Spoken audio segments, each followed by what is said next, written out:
que están enterados de que vamos a grabar esta sesión con fines de aquellos que no pudieron asistir puedan obtener la grabación. Déjenme por favor con un OK allí en el chat. Listo, mi profe. Bueno, de pronto antes de desactivar la cámara, saludarlos un poquito para vernos, porque luego ya no tengo acceso, no los puedo ver, entonces estamos desde la pantalla. Y decirles, como siempre, que la prueba, todas las pruebas, independientemente que sea la actitud verbal, la pedagógica, va a tener mucho que ver con nuestro ejercicio lector. Entonces, vamos a ir siempre trabajando en mejorar nuestra competencia lectora, en poder entender un texto. Y siempre les he dicho, con cronómetro. David decía algo cierto y es prueba. Ya las pruebas son presenciales, profes, estamos ya todos trabajando en medio de la normalidad de nuestras instituciones educativas y entonces es necesario que nosotros hagamos el ejercicio.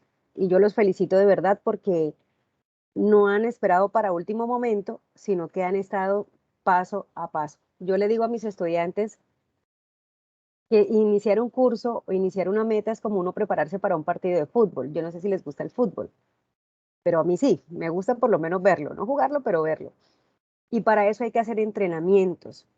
En la medida que tú te entrenas, mejoras tu capacidad física, tu resistencia, tu habilidad, y lo mismo pasa con las pruebas. Así que bienvenidos a los que están aquí. Como decía el profe David, esta prueba es un ejercicio para ustedes.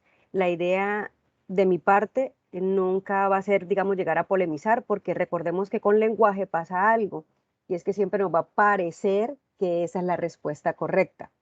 Y pues con David hemos trabajado el ejercicio porque esas son las preguntas que se elaboran desde el ministerio y que como ya han sido simulacros que se han presentado, pruebas que se han presentado, entonces tenemos unas respuestas de esas pruebas. La idea es poder entender la pregunta y saber por qué esa es la respuesta, más que llegar a ponernos muchas veces en la postura de no, pero yo insisto que es la, que es la, que es la. eh, de pronto esa no es la intención de este tipo de simulacros o de este tipo de ejercicios. Entonces, bienvenidos, profes.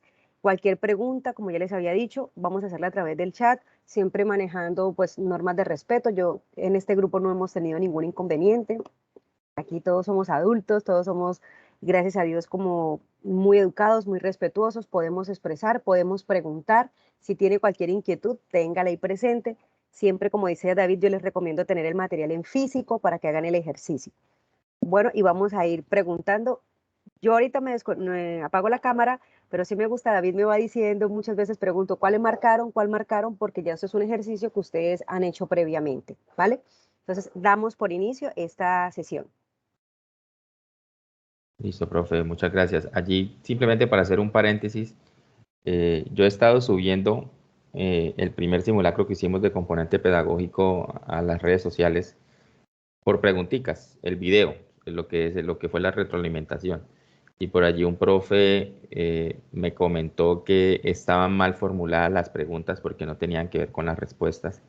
Yo le dije que gracias por su comentario, pero que tendríamos que elevarle la sugerencia al IFES, que estas pruebas las planifica como tal es el IFE. Yo ya les he comentado durante muchos simulacros que yo ni siquiera no sé si la profe Ivonne se atrevería a crear un tipo de prueba de estas, porque se necesita de muchos expertos. De hecho, se sientan muchos expertos en el Ministerio de Educación Nacional con el IFES y a construir este tipo de pruebas porque no es sencillo.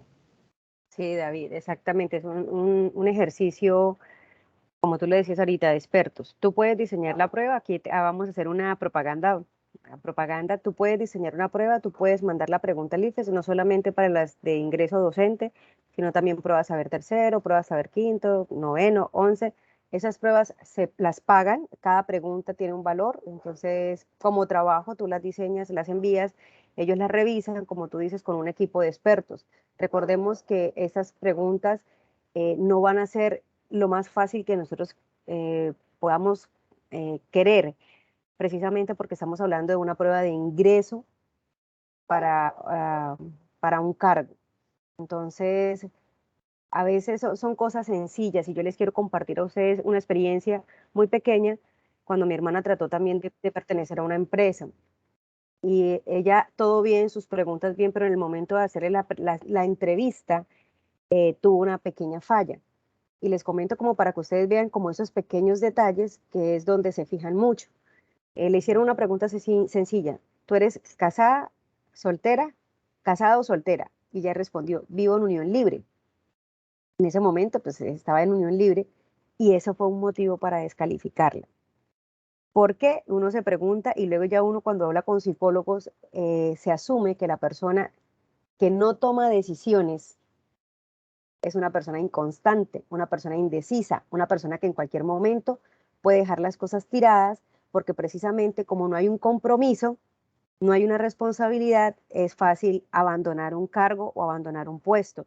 Entonces, desde la psicología, si es así con el núcleo familiar, porque si ya hay hijos, ya está la pareja, ya tienen años pues conviviendo, entonces, ¿cuál es el impedimento de pronto? No lo estoy llevando tanto en la ceremonia religiosa, sino el hecho de comprometerse con una persona.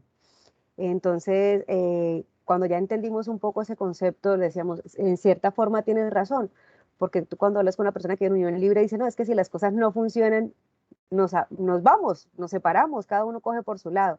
Y llevan 20 años viviendo en unión libre, entonces uno se pregunta, entonces, ¿con cuál mentalidad están juntos? ¿Con la que en algún momento se van a separar? Entonces, esos pequeños detalles desde una prueba psicológica, profes, que no solamente es la prueba escrita, ustedes luego van a presentar una entrevista y en esa entrevista van a revisar otras cositas que tienen que ver como por lo menos quién toma la primera palabra, quién propone y casi siempre, acá otros detallitos de entrevista, casi siempre se fijan en el que habla de primero y el que habla de último. El primero porque inicia una conversación y el último porque concluye la conversación. Entonces, detallitos, profes, que más adelante, pues eso ya en la entrevista, en la etapa de la entrevista, ustedes revisarán para que lo tengan en cuenta. Entonces, no quedarse nunca en la mitad de sándwich, porque eso automáticamente baja puntos. Y ahora sí, demos por inicio la prueba de actitud verbal. Dice la pregunta de la 1 a la 5. Cuentan los hombres dignos de fe, pero Alá sabe más, que en los primeros días hubo un rey de las islas de Babilonia que congregó a sus arquitectos y magos y los mandó construir un laberinto tan perplejo y sutil que los varones más prudentes no se aventuraban a entrar, y los que entraban se perdían. Esa obra era un escándalo, porque la confusión y la maravilla son operaciones propias de Dios y no de los hombres. Con el andar del tiempo vino a su corte un rey de los árabes, el rey de Babilonia, para hacer burla de la simplicidad de su huésped, y lo hizo penetrar en el laberinto donde vagó afrentando y confundido hasta la declinación de la tarde. Entonces imploró socorro divino y dio con la puerta. Sus labios no profirieron ninguna queja, pero le dijo al rey de Babilonia que él en Arabia tenía otro laberinto y que si Dios era servido, se lo daría a conocer algún día. Luego regresó a Arabia junto a sus capitanes y alcaides y estragó los reinos de Babilonia con tan venturosa fortuna que derribó sus castillos, rompió sus gentes e hizo cautivo al mismo rey. Lo amarró encima de su camello veloz y lo llevó al desierto. Cabalgaron 3 días y dijo, oh, rey del tiempo y substancia y cifra del siglo, en Babilonia me quisiste perder en un laberinto de bronce con muchas escaleras, puertas y muras. Ahora, oh poderoso, ahora el poderoso ha tenido a bien que te muestre el mío, donde no hay escaleras que subir, ni puertas que forzar, ni fatigosas galerías que recorrer, ni muros que veden el paso. Luego le desató las ligaduras y lo abandonó en la mitad del desierto, donde murió de hambre y de sed. La gloria sea con aquel que no muere. Fin, Jorge Luis Borges. Dice la primera pregunta. Bueno, acá vamos a mirar de dónde es tomado el texto y lo primero es identificar qué tipo de texto es. Vamos a escribir ahí rapidito en el chat qué tipo de texto es. Acuérdese que en lenguaje manejamos tipologías textuales. Texto narrativo, texto lírico, texto argumentativo, texto expositivo, informativo. Entonces, identifiquemos rapidito el tipo de texto es con solo esta parte, esta Bueno, referencia bibliográfica que nos da. La profe Diana nos dice narrativo, narrativo, narrativo. Profe José, narrativo. Todos dicen narrativo. Todos concuerdan, profe, que narrativo. Listo, y eso está muy fácil porque ahí dice perfectamente en la referencia que hace parte de unos cuentos, que los cuentos hacen parte del género narrativo. ¿Por qué es importante siempre recordar esto?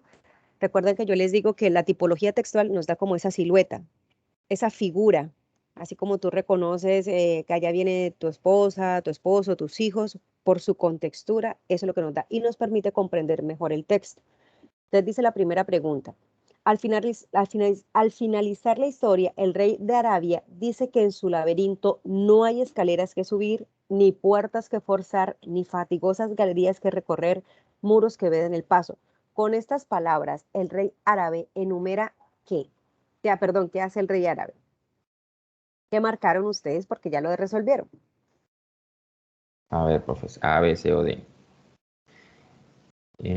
Por aquí tenemos B, D, D, B, B, B, D, D, B, B, D, D, D, D, C, D, D, D, D, B, B, B, B, D, B, D, B, D, Bueno, B, D. ¿me escuchas, David? Sí, señora. Ok, ya, que se me había desconectado un poquito el auricular acá.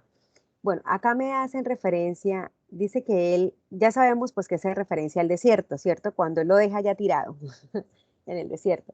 Pero ¿qué es lo que pretende ese rey al mostrar ese laberinto? Porque él decía, te dejo también en mi laberinto. Hace referencia a los atributos del laberinto del laberinto de Babilonia para describir el suyo por medio de un contraste.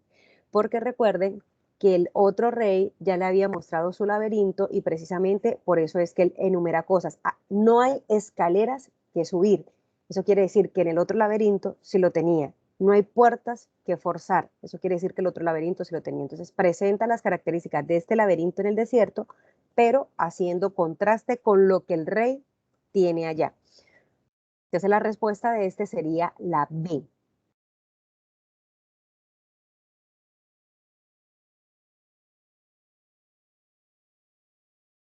Listo, profe. Pregunta número 2. ¿Cuál de los siguientes enunciados presenta una afirmación equivocada del texto?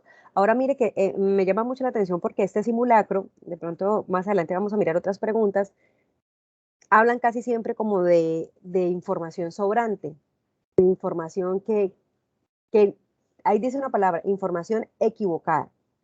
Entonces, ¿cuál de estas está presentando algo? ¿Cuál de estas afirmaciones está presentando algo que no es lo que se quiere? Entonces, esta es una pregunta, profes, podríamos decir como de cascaritas, porque no se está presentando una pregunta con lo que aparece en el texto, sino con lo que no es. Quiere decir que hay tres que son verdaderas y una que no corresponde definitivamente. Y eso puede causar confusión, esa afirmación equivocada. ¿Cuál marcaron ustedes? Listo. Por aquí nos dicen que la D, la D, la D, la C, la D, la D, la D, la D, la D, la C, la D, la B, por allí una profe, la C, la C, la D, la D, la B, la D, la D, la D, la A, por allí otra profe, la D, la D, la D, la B, la A. Está bastante como Está bastante regada, sin embargo, hay una tendencia a la D. tendencia. Bueno, miremos un poquito entonces que la expresión equivocada aquí, la afirmación les dice, la expresión, la gloria sea con aquel que no muere, puede referirse al rey árabe, a la Dios o a cualquier sobreviviente. Ahí pues ya sabemos que es una batalla ganada y se refiere, prácticamente le está reconociendo gloria al rey que sobrevivió. Entonces, esta no es equivocada, no es errada, no es una afirmación que esté mal. El destino final del rey de Babilonia puede interpretarse como un castigo de Dios por haber llevado a cabo una obra escandalosa. ¿Será que ese es el propósito de ese texto? Decir, bueno, entonces Alá o Dios lo va a castigar por haber hecho un laberinto tan majestuoso, con tantos lujos. No es cierto, no, no creemos que esa sea de pronto la afirmación. Aunque no se maneja la forma convencional de un laberinto, el texto se justifica que el desierto de Arabia lo es y que es posible perderse en este. Eso es cierto. El texto